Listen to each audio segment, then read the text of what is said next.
भाई criminal bill जो लाया जा रहा है वो इसलिए लाया जा रहा है कि जब संविधान बना होगा तब शायद संविधान बनाने वालों को, देश के निर्माताओं को इस बात का एहसास ही नहीं रहा होगा कि लोग, सत्ता में बैठे हुए लोग इतने करप्ट हो जाएंगे, इतने भ्रष्टाचारी हो जाएंगे, इतने बड़े क्रिमिनल होंगे कि उनको जेल जाना पड़ेगा, और उससे भी बढ़कर कि वो जेल जाने के बाद भी अपना पद नहीं छोड़ेंगे। तो मुझे लगता है कि जो बिल आ रहा है वो ठीक बिल है कि अगर आप पर कोई इल्ज़ाम है, आपको जेल में जाना पड़ रहा है, तो आप जेल से बैठकर सत्ता नहीं चला सकते हैं। तो ये कानून जहां तक मैं समझता हूं ठीक है। देश में मुख्यमंत्री सुरक्षित नहीं है सर, आप बिना सुरक्षा के चलते देश में मुख्यमंत्री सुरक्षित नहीं है। मेरे भाई देखिए, ऐसा है, बहुत लोगों को लगता है कि बिहार में अगर आपको नेतागिरी करनी है तो आपको सुरक्षा लेकर चलना है। यहाँ पर कोई मुखिया भी बन जाता है तो 4 गो गार्ड लेकर चलता है।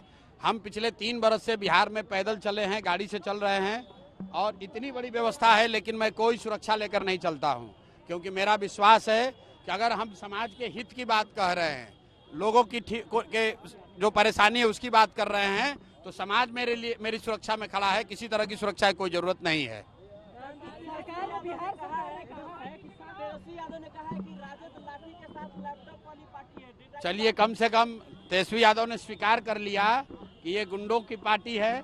बताइए, सभ्य समाज में अगर कोई कह रहा है कि हमारा पार्टी लाठी वाला पार्टी है, तो उनको वो वही बात कह रहे हैं जो समाज राजद के बारे में कहता है। हम लोगों ने पहले कहा है कि राजद लाठी वाला, कट्टा वाला पार्टी है।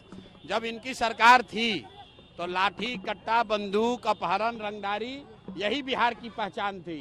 तो मुझे सत्य को बहुत देर छुपाया नहीं जा सकता है। तेजस्वी यादव ने स्वीकार कर लिया है कि ठीक है, हम लोग की पार्टी लाठी और कट्टे वाली पार्टी है। सीएम नीतीश कुमार 7,000 रुपया देने का ऐलान किया बाढ़ पीड़ितों को। भाई 20 वर्ष से तो बाढ़ की समस्या से निपटारा कर नहीं पाए। यहीं कोसी में 2008 में जो कटाव हुआ था, आज तक लोग विस्थापित हैं, उनको कुछ राहत नहीं मिली। पूरा सीमांचल में बाढ़ आया हुआ है, पूरा भागलपुर, मुंगेर के गांव कटे हुए हैं। ये हर बार बाढ़ जो है इन लोगों के लिए कमाने का संसाधन है। जल संसाधन विभाग सबसे बड़ा उगाही विभाग है। बाढ़ से लोग परेशान होते हैं और सत्ता में बैठे अफसर और नेता कमाई करते हैं। इसलिए बाढ़ पर ये लोग क्या कर रहे हैं, इससे जनता को कोई लेना देना नहीं है। जनता देख चुकी है, 30 वर्ष में बाढ़ की समस्या ना खत्म हुई, ना इस तरीके से आगे खत्म होगी। बाढ़ पर हम लोगों ने कहा है कि जन सुराज की अगर व्यवस्था बनेगी तो ये जितने Kosi project, Gandak project, Bagmati project चल रहे हैं, इन सब प्रोजेक्ट को बंद करके बिहार में एक प्रोजेक्ट बनेगा जिसमें सारे नदियों का एक बार आकलन करके एक ग्रिड, वाटर ग्रिड बनाया जाएगा, ताकि उत्तर के जिलों में जहां पानी और बाढ़ की समस्या है, यहां से पानी को नीचे ले जाया जा सके, और मध्य के जिले, सेंट्रल बिहार में जहां जल जमाव की समस्या है, उनसे इसको जोड़ा जाए, और फिर नीचे साउथ बिहार में जहां सूखे की समस्या है। जब तक पूरा बिहार में एक ग्रिड नहीं बनेगा, वाटर ग्रिड, तब तक बाढ़ की समस्या खत्म नहीं हो सकती है।